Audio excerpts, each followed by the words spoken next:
بسم اللہ الرحمن الرحیم. In the name of Allah, the Beneficent, the Merciful. داد کا بازار تھا اور ایک حلوائی جو ہے وہ صبح صبح اپنی دکان سجا رہا تھا کہ ایک فقیر آ نکلا، لکڑی کے کھڑاؤں اس نے پہنے ہوئے تھے. تو کہا بابا جی آؤ ذرا بیٹھو. تو اس نے گرم گرم دودھ نکال کر کے بابا جی کو پیش کیا. صبح کا موقع تھا، اس نے پیا اور اللہ کا شکر ادا کیا اور اس کو بھی کہا تیرا بھی شکریہ، اور فقیر آگے چل پڑا. بازار کا منظر تھا، آگے ایک فاحشہ عورت اپنے دوست کے ساتھ، اپنے یار کے ساتھ سیڑھیوں پر بیٹھ کے موسم کا لطف لے رہی تھی. یہ آج کل جس طرح ہلکی ہلکی بوندا باندی ہو تو جی چاہتا نا کہ باہر آئیں اور منظر دیکھیں. تو ساون کی رت لگی ہوئی تھی، ہلکی ہلکی بوندا باندی تھی. تو سیڑھیوں پہ بیٹھ کے وہ موسم کا لطف لے رہے تھے کہ یہ فقیر اپنی موج میں بازار سے گزرا. تو لکڑی کے کھڑاؤں تھے، کیچڑ اڑ کے کبھی دائیں گرتا تھا کبھی بائیں گرتا تھا. ایک چھینٹا اڑا اور اس عورت کے لباس پہ جا گرا. اس کے پاس اس کا بیٹھا ہوا جو یار تھا اسے بڑا غصہ آیا، اٹھا اور آ کے فقیر کے منہ پہ تپڑ مارا. فقیر بنے پھرتے ہو، چلنے کی تمیز بھی نہیں ہے، قیمتی لباس ضائع کر دیا. فقیر نے آسمان کی طرف دیکھا اور ہنس کے کہا مالک تو بھی بڑا بے نیاز ہے، کہیں سے دودھ پلواتا ہے کہیں سے تپڑ مرواتا ہے. حضرت داتا گنج بخش علی حجویری کشف الماجوب میں لکھتے ہیں فقیر اتنی دیر تک فقیر نہیں بنتا جب تک خدا کی رضا پہ راضی نہیں ہو جاتا. بلیا لوکی تینو کافر کافر آکھن تو آہو آہو آکھ. جب تک یہ کیفیت نہیں ہو جاتی فقیر فقیر نہیں بنتا. کہا مالک تیری بھی عجیب شان ہے، کہیں سے دودھ پلواتا ہے کہیں سے تھپڑ مرواتا ہے. یہ کہہ کے فقیر آگے چل پڑا. وہ عورت چھت پہ جانے لگی تو پاؤں پھسلا سیڑھی سے تو سر کے بل گری. چوٹ کوئی ایسی آئی کہ موقع پہ فوت ہو گئی. شور مچ گیا کہ فقیر نے کوئی بد دعا دی تھی آسمان سے منہ کر کے تو یہ قیمتی جان چلی گئی. فقیر ابھی بازار کے دوسرے کونے تک نہیں پہنچنے پائے تھے کہ پکڑ لیے گئے. لوگوں نے کہا فقیر بنے پھرتے ہو، حوصلہ بھی نہیں رکھتے ہو، کیا ہوا میاں؟ کہا تم نے بد دعا دی اور عورت کی جان گئی. کہا واللہ میں نے تو کوئی بد دعا دی تھی. کہا نہیں، تیری بد دعا کا کیا دھرا ہے. لوگوں نے جو ہے وہ ضد کی کہ تو نے کوئی بد دعا دی تھی تب ایسا ہوا ہے. جب لوگوں نے ضد کی نا، اس نے کہا اگر سچی بات پوچھتے ہو نا تو میں نے بد دعا کوئی نہیں دی.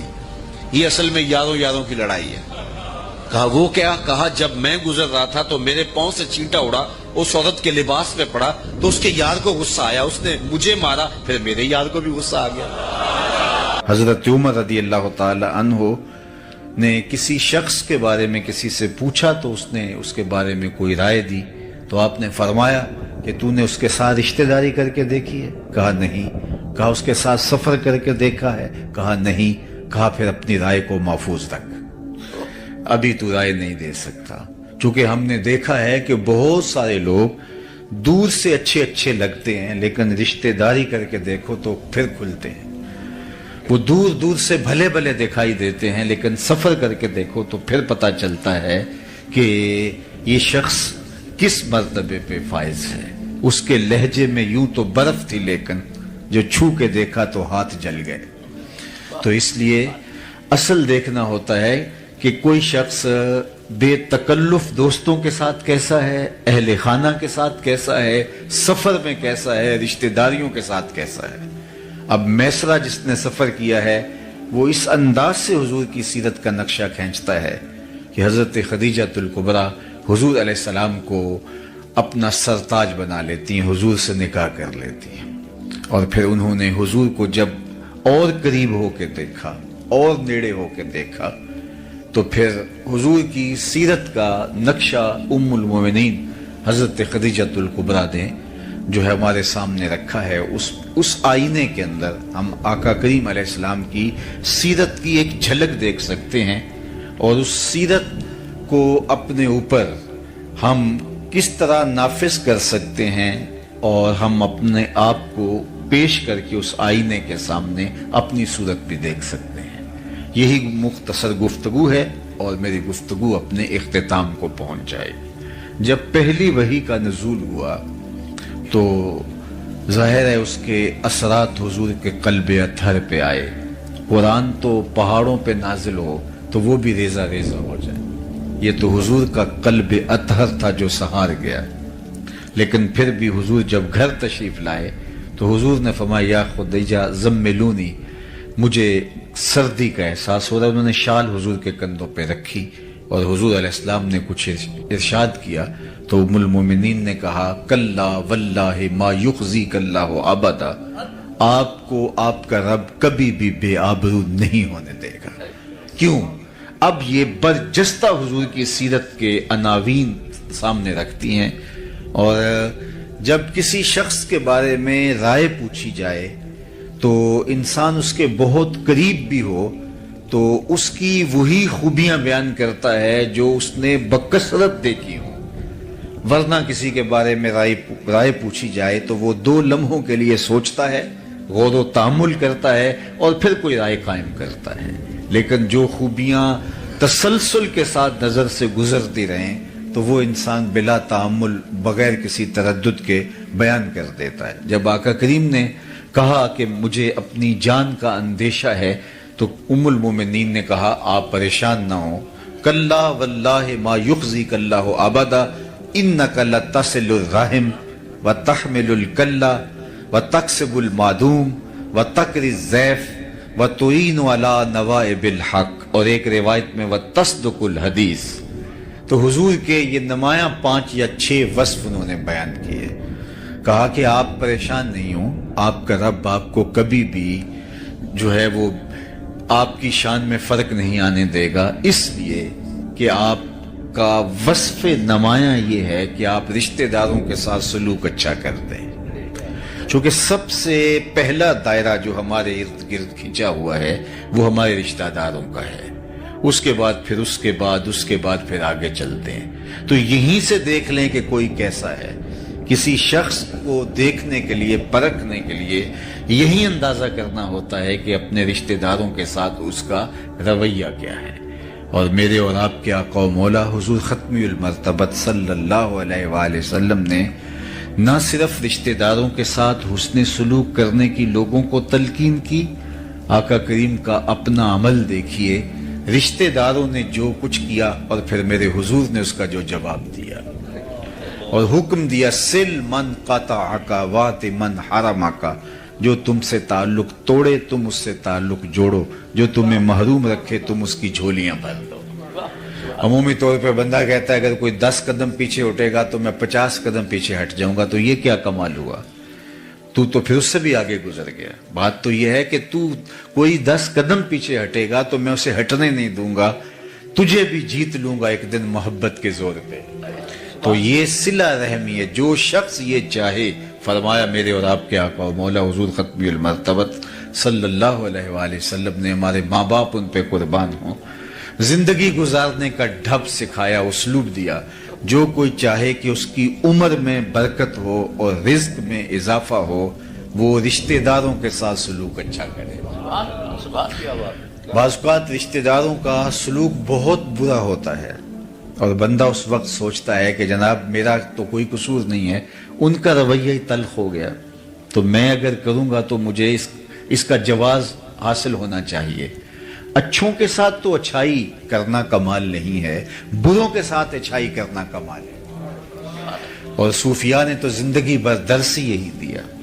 ایک بزرگ وضو کر رہے تھے دریا کنارے، تو ایک بچھو پانی میں ڈوبتا تیرتا ایک لکڑی کے سہارے کبھی گر جاتا، لہروں کی زد میں آتا، تو ان کے دل میں ترس جاگا، تو آگے بڑھ کے اس کو نکالنا چاہا تو اس نے ہاتھ پہ ڈنگ مار دیا، تو درد ہوا تو ہاتھ جھٹک دیا تو وہ گر گیا، تو پھر ڈوبنے لگا تو پھر نکالا، پھر تیسری مرتبہ، 6-7 مرتبہ جب ایسا ہوا تو جو وضو کے خدمت پر معمور مرید تھا پاس کھڑا تھا، حضرت اس نے 7 مرتبہ آپ کو ڈنگ مارا اور آپ اس کو بار بار نکالنا چاہتے ہیں، تو فرمانے لگے جب وہ اپنی بری عادت نہیں چھوڑتا میں اچھی خصلت کیسے چھوڑ دوں؟ ڈنگ مارنا اس کی فطرت میں لکھا ہے اور اس کو بچانا میری فطرت میں لکھا ہے، تو رشتہ دار کتنا ہی بدترین کیوں نہ ہو اس کے ساتھ اس نے سلوک کر کے مصطفیٰ کی سیرت پہ عمل کیجئے۔ میں آپ کو بتاؤں کہ سب سے بہتر صدقہ کون سا ہے؟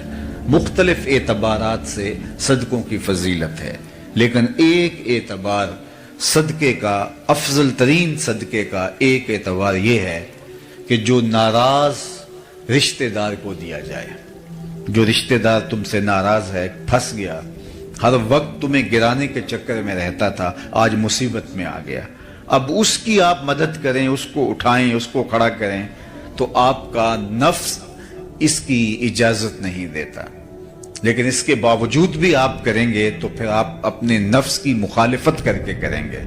تو جس عمل کے اندر نفس آپ کا مخالفت کر رہا ہو تو پھر وہ آپ اللہ کی رضا کے لیے کر گزریں تو اللہ کے ہاں وہ مقبول ترین عمل ہے۔ تو رشتہ داروں کے ساتھ اچھا سلوک کرنا یہ حضور کا وصف نمایاں ہے۔ مکہ المکرمہ فتح ہوتا ہے تو جن لوگوں نے حضور علیہ السلام کو اذیتیں دی تھیں، کانٹے بکھیرے تھے، گڑھے کھودے تھے، راستے کے اندر اذیتیں کھڑی کی تھیں، اوجریاں ڈالی تھی، کیا کیا مصائب نہیں کھڑے کیے تھے، آج سب کو اپنا کیا دھرا یاد آ رہا ہے اور سب تھر تھر کانپ رہے ہیں کہ آج فاتح بن کے مکے میں داخل ہوئے ہیں تو ہمارے سر اتر جائیں گے۔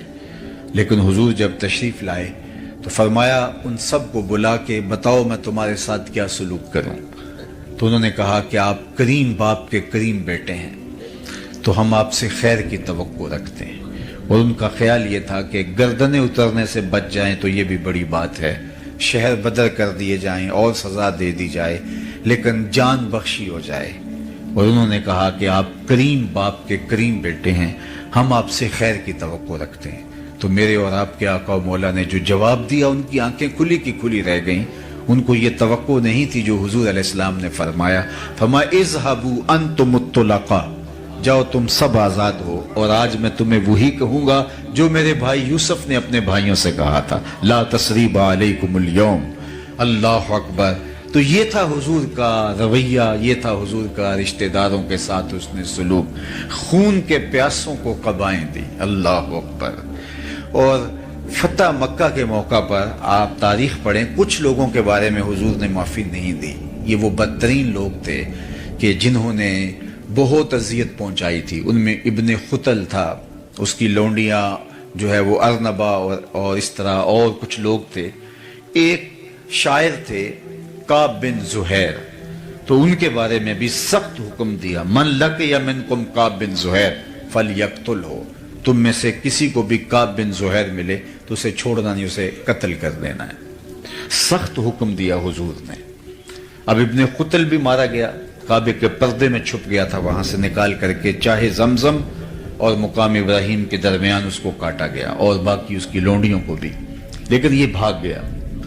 تو اس کے بھائی نے اس کو پیغام بھیجا کہ تو حضور علیہ السلام کے غلاموں کی نظروں سے کب تک بچتا رہے گا، آخر کسی دن تو ان کے ہتھے چڑھے گا اور وہ تجھے چھوڑیں گی نہیں، چونکہ تیرا مشخص کر کے نام حضور نے ذکر کیا ہے، گلی گلی میری یاد بچھی ہے، پیارے رستہ دیکھ کے چل، مجھ سے اتنی وحشت ہے تو میری حدوں سے دور نکل، کدھر بھاگے گا۔ اس نے کہا کہ پھر میں کیا کروں، کہا کہ تو کسی طرح حضور کی خدمت میں خود حاضر ہو جا اور معافی طلب کر لے، مجھے امید ہے وہ معاف کر دیں گے۔ آرڈر بہت سخت ہے، اور آقا کریم علیہ السلام کی خدمت میں وہ اس طرح حاضر ہوا کہ فجر کا وقت تھا، ابھی اندھیرا چھایا ہوا تھا، حضور مسجد میں تشریف فرما تھے، اس نے چہرے پہ کپڑا لپیٹا اور آقا کریم کے قریب آ کے بیٹھ گیا۔ اس کا خیال یہ تھا کہ میں بات چھیڑتا ہوں، اگر کوئی راستہ ملتا ہے تو میں بتاؤں گا کہ میں کعب بن زہیر ہوں، اور اگر نہیں راستہ ملتا تو کسی پتلی گلی سے نکل جاؤں گا، اور حاضر ہو کے کہتا ہے جناب اگر ہم کعب بن زہیر کو ڈھونڈ لائیں تو آپ معاف کر دیں گے۔ تو آقا کریم نے مسکرا کے کہا کعب تو آج گیا ہے، جا میں نے معاف کر دیا۔ اس کو تو توقع بھی نہیں تھی، تو بولا کہ حضور جس زبان سے آپ کی ہجو کہتا رہا، آج اسی زبان سے آپ کی نعت کہنا چاہتا ہوں۔ تو فرمایا ممبر بچھ لینے دو، لوگ بھی جمع ہو گئے، اور کعب بن زہیر نے اپنا مشہور قصیدہ بانت سعاد کہا، جسے قصیدہ بردہ بھی کہا جاتا ہے۔ ایک تو امام بوصیری کا قصیدہ بردہ ہے، لیکن اس قصیدے کو بھی قصیدہ بردہ اس لیے کہا جاتا ہے جب انہوں نے قصیدہ مکمل کیا تو حضور نے چادر پیش کی، تو لیکن اس کا مشہور نام قصیدہ بانت سعاد ہے۔ تو اس نے ممبر پہ کھڑے ہو کے جو کہا ذرا سنیے، اتیت عند رسول اللہ معتذرا والعذر عند رسول اللہ مقبول۔ لوگوں معافی مانگنے آیا تھا، یہاں آ کے پتا چلا نبی تو ہے ہی بندہ نواز۔ اور آگے کیا کہتا ہے؟ ان الرسول لنور یستضاء بہ مہند سیف من سیوف الہند مسلول۔ بے شک بغیر کسی شبے کے اللہ کا نبی نور ہے، ایسا نور جس سے زمانہ چمک رہا ہے، جس نور سے لوگ بھی فیضیاب ہو رہے ہیں۔ ہندوستان کے لوہے کی تنی ہوئی تلوار ہے، صلابت میں، سختی میں ہندوستان کا لوہا معروف تھا، تو اس لیے انہوں نے کہا ہندوستان کے لوہے کی تنی ہوئی تلوار ہے۔ تو حضور نے اس شعر میں اصلاح دی، کہا مجھے ہندوستان کے لوہے کی تلوار نہ کہو، مجھے اللہ کی تلوار کہو۔ اللہ اکبر۔ تو جو دشمن تھے، جنہوں نے اذیتیں دیں، تکلیفیں دیں، اللہ کے محبوب علیہ السلام نے ان کے لیے کس قدر دامن رحمت کو شادہ فرمایا، اور رشتہ داروں کے ساتھ جو حضور نے سلوک کیا، جس طرح معافی کا عام اعلان کیا، خون کے پیاسوں کو قبائیں دیں، یہ حضور کا ہی طریق ہے۔ تو میں اور آپ اپنے اندر اتر کے دیکھیں، ہم اس نبی کے ماننے والے چھوٹی چھوٹی بات پر اختلاف کی، انا کی دیواریں کھڑی کر لیتے ہیں، اور پھر اپنی نسلوں کو بھی ان دیواروں کے آگے، ان دیواروں کے اطراف میں کھڑا کر کے ہمیشہ کے لیے راستہ بند کر دیتے ہیں۔ جو خون کے پیاسے تھے، جو چراغ حیات بجھا دینا چاہتے تھے، جب نبی علیہ السلام غالب آئے تو حضور نے ان کو بھی معاف کر دیا، اور بغیر کسی شرط کے معاف کر دیا۔ تو پہلا حضور کا وصف جو ام المومنین نے بیان کیا، انک لتصل الرحم، اور دوسرا وصف بیان کیا وتحمل الکل، جس کا کوئی بوجھ اٹھانے والا نہیں، اس کا بوجھ آپ اٹھاتے ہیں۔ اللہ اکبر۔ ضرورت مندوں کے آپ کام آتے ہیں۔ حضور اس وقت بھی لوگوں کے کام آتے تھے جب حضور کی عمر بچپنے کی تھی۔ اللہ اکبر۔ حضور غریب ہو کے بھی غریب پرور تھے، ظاہری غربت، ورنہ تو حضور جیسا امیر کون ہو سکتا ہے۔ یہ وہ اس کہانی کی بات کر رہا ہوں کہ مالک کونین ہیں، وہ پاس کچھ رکھتے نہیں، دو جہاں کی نعمتیں ہیں ان کے خالی ہاتھ میں، یتیم ہو کے یتیم پرور ہیں۔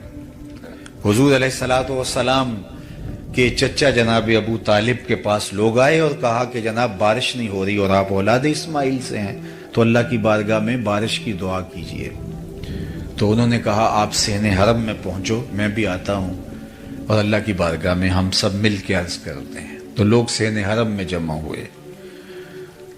حضور علیہ السلام کی عمر پاک اس وقت تھی 8 سال یا 9 سال، تو آقا کریم کو ساتھ لیا اور کعبۃ اللہ کی دیوار کے ساتھ آقا کریم کو یوں کھڑا کیا کہ حضور کی پشت کعبے کی دیوار سے مس ہو رہی تھی، کعبے کی دیوار سے چھو رہی تھی، اور رخ لوگوں کی طرف تھا۔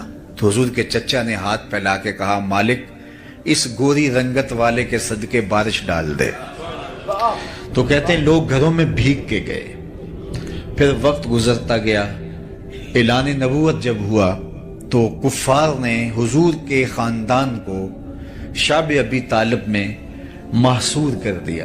3 سال تک محصوری کا زمانہ کاٹا، کھانا نہیں جانے دیتے تھے، پانی نہیں پینے کی ضروریات باہم نہیں پہنچنے دیتے تھے، معاہدہ لٹکایا تھا چمڑے کے اوپر لے کر کعبۃ اللہ کی دیوار کے ساتھ۔ تو کوئی غلہ بھی بیچنے آتا باہر سے راستے میں خرید لیتے، ان تک غلہ بھی نہ پہنچنے دیتے۔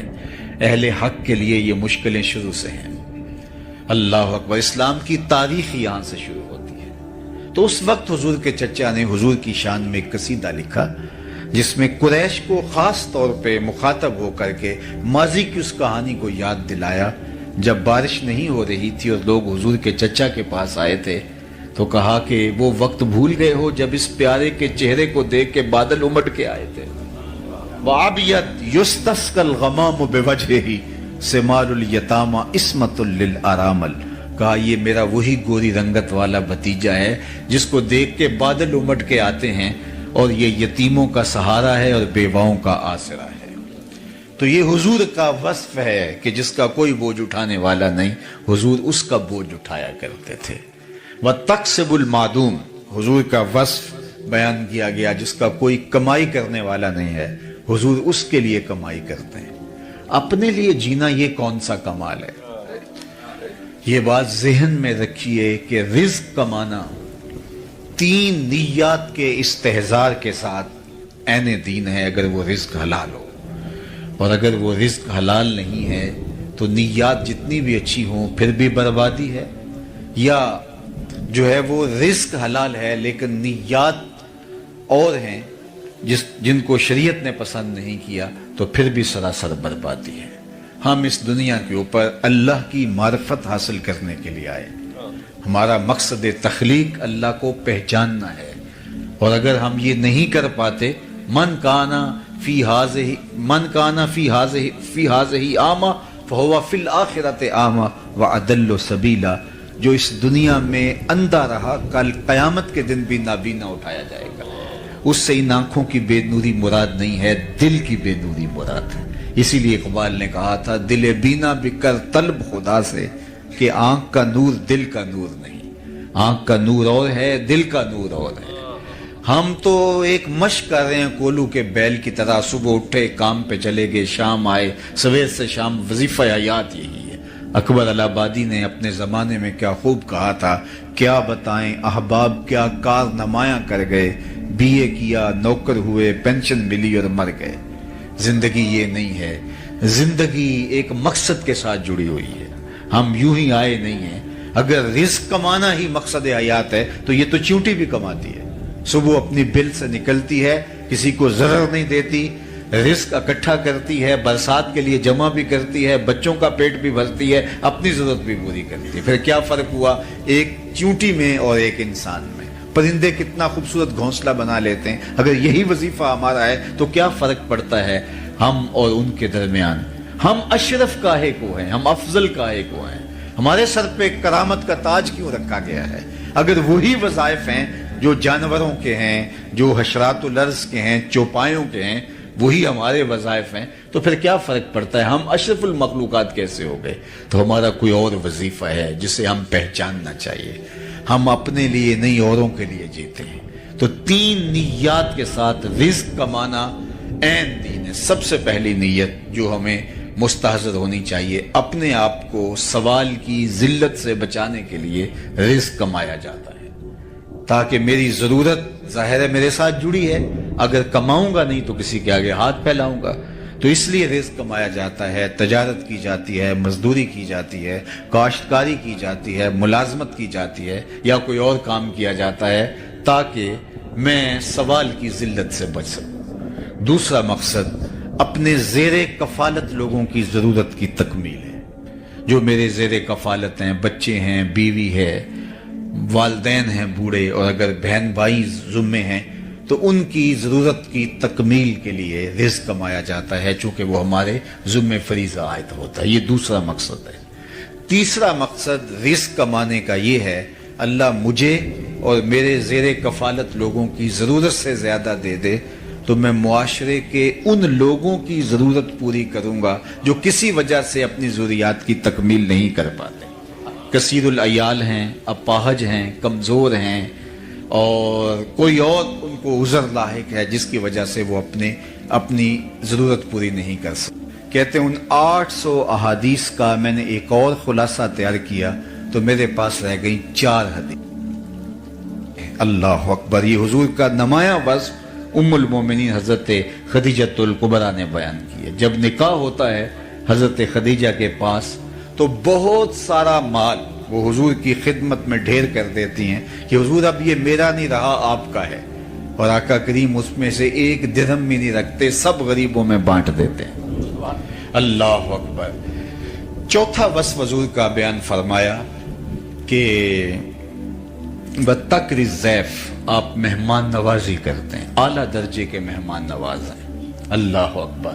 مہمان اپنی قسمت کا رزق ساتھ لے کے آتا ہے اور برکت چھوڑ کے جاتا ہے، اور اسی لیے جو ہے وہ یہ اچھا لگتا ہے کہ لوگوں کو کھلایا جائے۔ حضرت شاہ شاہاں، میر میراں، پیر پیراں، حضرت سیدنا شیخ عبد القادر الجیلانی علیہ رحمہ و رضوان فرماتے ہیں، آدھا فقر بھوکوں کو کھانا کھلانا اور برہنہ بدن لوگوں کو لباس پہنانا ہے، باقی جتنے بھی ریاستیں، عبادتیں، دیگر اعمال وہ آدھے میں آتے ہیں۔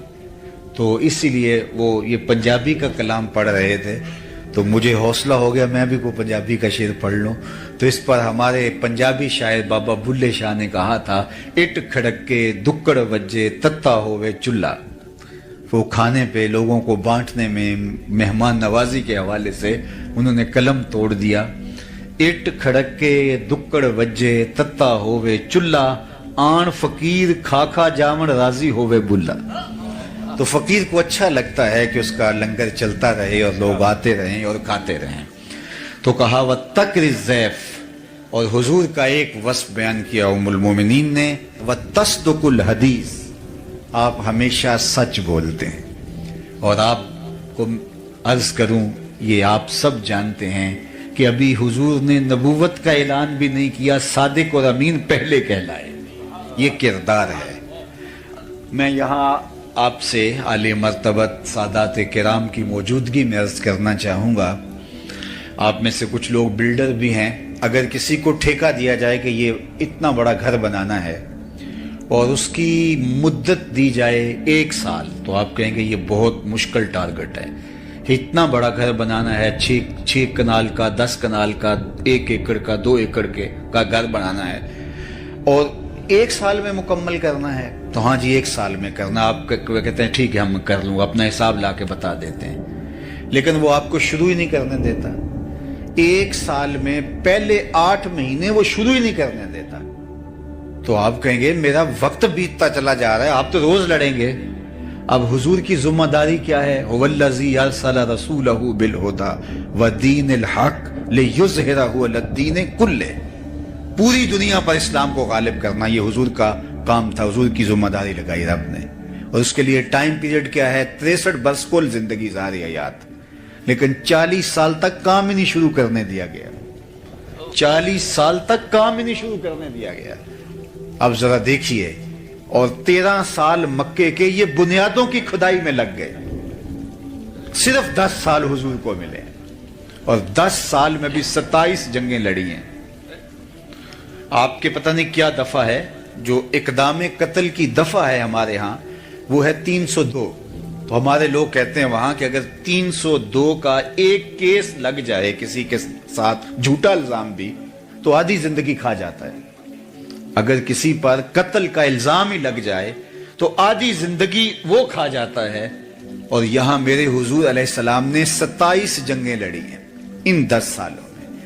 63 برس کل زندگی. کام کیا ہے؟ اتمام دین، اسلام کا غلبہ. اللہ اکبر. اور اس کے میں 40 سال تک اعلان نبوت بھی نہیں حضور نے کیا اور 13 سال کھدائی میں گزار دیے. اب 10 سال کے اندر حضور علیہ السلام نے وہ کام کر دکھایا. لیکن آپ کہیں گے کہ 40 سال کام کیوں نہیں کرنے دیا، 40 سال کیوں نہیں آغاز کرنے دیا؟ تو آئیے وہ 40 سال کتنے اہم ہے.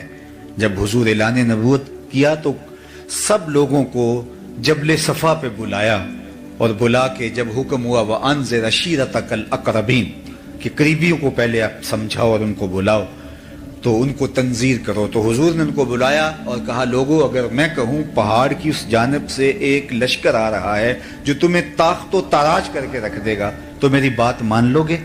تو انہوں نے کہا دیکھیں گے، نظر آیا فبہا، نہ نظر آیا تو پھر بھی کہیں گے ہم اندھے ہیں آپ سچے ہو. آپ کی صداقت پہ اتنا یقین ہے. تو فرمایا کہ اگر تم مجھے اتنا سچا مانتے ہو تو پھر مان لو اللہ ایک ہے. تو وقتی طور پہ انہوں نے گو انکار کیا. ابو لہب نے کہا تبا لک ہنالک سائر اليوم لہذا جمعتنا، لیکن یہ وقتی طور پہ تھا. لیکن سوچنے پہ مجبور ہو گئے جو کل جھوٹ نہیں بولتا تھا آج جھوٹ کیوں بولے گا. تو حضور علیہ الصلوۃ والسلام کی دعوت کو مضبوط ان 40 سالوں نے کیا. تو اس لیے میں اور آپ دیکھیں کہ ہمارا کردار کیسا ہے. اس لیے میں کتنی بھی اچھی تقریر کر لوں لیکن اگر میرا کریکٹر اچھا نہیں ہوگا، میرا کردار اچھا نہیں ہوگا تو آپ کو وہ معلوم ہوگا. تو میرے لفظ آپ سنیں گے، اس کی شاید لذت بھی لے لیں لیکن وہ آپ کے دل میں نہیں اتریں گے. لیکن میرا اگر کردار مضبوط ہے تو میرے لفظ اتنے مضبوط نہ بھی ہوں. اشہد بلال عند اللہ اشہد، بلال کا اشہد بھی اشہد مان لیا جاتا ہے. تو یہاں یہ نہیں دیکھا جاتا، کردار دیکھا جاتا ہے۔ اس لیے میرے حضور علیہ السلام ابھی اعلان نبوت نہیں کیا، ابھی پہلی وحی نازل ہوتی ہے، یہ حضور کی سیرت کی گواہی حضور کی زوجہ دے رہی ہے۔ کہتے ہیں سارا زمانہ مان جائے، بیوی نہیں مانتی، گھر والی نہیں مانتی، لیکن یہاں کہانی دیکھیے کہ حضور نے جب کچھ خدشے کا اظہار کیا تو یہ زوجہ محترم بول رہی ہے، انک لتصل الرحم وتحمل الکلہ وتکسب المعدوم وتقری الضیف وتصدق الحدیث۔ حضور آپ کی زبان سے کبھی ہم نے جھوٹ سنا ہی نہیں ہے، صادق بھی آپ ہیں، امین بھی آپ ہیں۔ قریشی مکہ نے حضور کو صادق اور امین کہا۔ اور یہاں لطف کی بات آپ کو بتاؤں کہ جب حضور کے گھر کا انہوں نے گھیراؤ کر لیا اور آقا کریم علیہ السلام کو شہید کرنے کے درپے ہوئے اور آقا کریم پھر ہجرت فرما گئے اور حضرت علی المرتضیٰ رضی اللہ تعالیٰ عنہ کو اپنے بستر پہ لٹا دیا، تو انہوں نے حضور کو شہید کرنے کا عزم مصمم کیا تھا اور کہا کہ اگر بنو ہاشم اٹھے تو مل کے لڑیں گے، اگر خون بہا کی ضرورت پڑی تو مل کے دے دیں گے، اور سب حضور کے گھر کا محاصرہ کرنے آ گئے۔ اور حضور علیہ السلام نے کیا کہا، علی صبح اٹھنا، میرے بستر پہ لیٹ جاؤ، صبح اٹھنا اور امانتیں دے کے مدینے چلے آنا۔ تو معلوم ہوا کہ جب وہ حضور کے گھر کا محاصرہ کیے ہوئے تھے، ان کی امانتیں حضور کے گھر میں پڑی ہوئی، تو جو اس انتہائی حد تک پہنچ گئے تھے تو اولین فرصت کے اندر وہ اپنی امانتیں نکلواتے نا، پھر اس کے بعد اگلا قدم کرتے۔ آپ کسی پر دھاوا بولنے لگیں تو اس کے ہاں آپ کی امانتیں پڑی ہوں تو آپ کہتے ہیں کہ پہلے اپنی امانتیں تو طریقے سے نکلواؤں، لیکن قریش کو معلوم تھا جو بھی ہو جائے محمد عربی ہماری امانتیں ضائع نہیں ہونے دے گا۔ یہ ہے حضور کا امین ہونا، یہ ہے حضور کا کردار، یہ ہے حضور کی عظمت۔ اللہ اکبر۔ تو کہا وتصدق الحدیث، یہ ہمیشہ سچ بولتے ہیں۔ میں اور آپ دیکھیں، ایک تو ہمارا عشق رسول یہ ہے کہ ہم حضور کے نام کے نعرے لگائیں، میں اس کا انکار نہیں کرتا۔ ایک ہمارا عشق رسول یہ ہے کہ ہم آقا کریم علیہ الصلوۃ والسلام کے نام کے تذکرے کریں، یہ بھی محبت کا ایک پیرایا ہے، رنگ ہے۔ لیکن حضور کی محبت اور حضور کے پیار کا یہ رنگ کہ ہم آقا کریم کی سیرت کے سانچے کے اندر اپنے آپ کو ڈھال لیں۔ محمد دی زیارت محمد دے رنگ وچ، یہ ٹھگ بازیاں جانے پیارا محمد صلی اللہ علیہ وسلم۔ تو میں اور آپ دیکھوں کہ میں اور آپ اگر حضور سے محبت کرتے ہیں تو کیا میری زبان جھوٹ تو نہیں بولتی؟ حضور سے پوچھا گیا علیہ السلام سے کہ مومن بزدل ہو سکتا ہے؟ فرمایا نہیں، مومن بہادر ہوتا ہے، لیکن ہو سکتا ہے کبھی بزدلی کر جائے، آخر بشری تو ہے۔ پھر پوچھا گیا مومن بخیل ہو سکتا ہے؟ کہا نہیں، سخی ہوتا ہے، لیکن ہو سکتا ہے کبھی بخل بھی کر جائے، آخر بشری تو ہے۔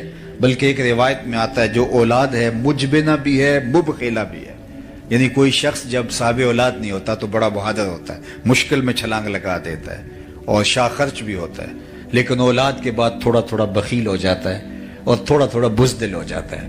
تو کہا یہ مبخلہ بھی ہے، مجبنہ بھی ہے، تھوڑی بخیل بھی بنا دیتی ہے، تھوڑا سا بزدل بھی بنا دیتی ہے۔ کہا مومن بخیل ہو سکتا ہے؟ کہا نہیں، مومن جو ہے وہ بہادر ہو سخی ہوتا ہے، لیکن ہو سکتا ہے کبھی بخل بھی کر جائے۔ مومن کیا بزدل ہو سکتا ہے؟ نہیں، بہادر ہوتا ہے، لیکن ہو سکتا ہے کبھی وہ بزدلی بھی کر جائے۔ تیسرا سوال حضور سے پوچھا گیا مومن جھوٹا ہو سکتا ہے؟ حضور نے فرمایا جھوٹا نہیں ہو سکتا، یہ طے ہے، مومن ہو جھوٹا ہو یہ نہیں ہو سکتا۔ اور میں اور آپ کہیں کہ اگر جھوٹ نہ بولے تو سودا ہی نہیں بکتا ہے، قدم قدم پہ جھوٹ بولیں، تو پھر کس طرح ہم حضور سے دعوی محبت کر سکتے ہیں؟ تو مومن کی یہ شان ہے کہ جھوٹا نہیں ہوتا۔ تو آئیے میں اور آپ اپنے آقا کے اس وصف کو اپنے اندر اتاریں۔ میرے استاد فرمایا کرتے تھے یہ نہ ہو کہ لوگ تمہیں پوچھیں تم کون ہوتے اور تم بتاؤ جناب ہم مسلمان ہوتے ہیں، یہ دیکھو مذہب کے خانے میں اسلام لکھا ہے۔ آپ فرمایا کرتے تھے صاحب نہ کسی کو پوچھنے کی نوبت آئے نہ تمہیں بتانے کی ضرورت ہو، تمہارا کردار ایسا ہو، تم دور سے چلے آ رہے ہو، لوگ کہیں وہ دیکھو حضور کا غلام آ رہا ہے، نور آنکھوں میں تو چہروں پہ اجالے ہوں گے، مصطفیٰ والوں کے انداز نرالے، دنیا میں بھی ان کے دم سے مقدر چمکا، محشر میں بھی ان کی رحمت کے حوالے ہوں۔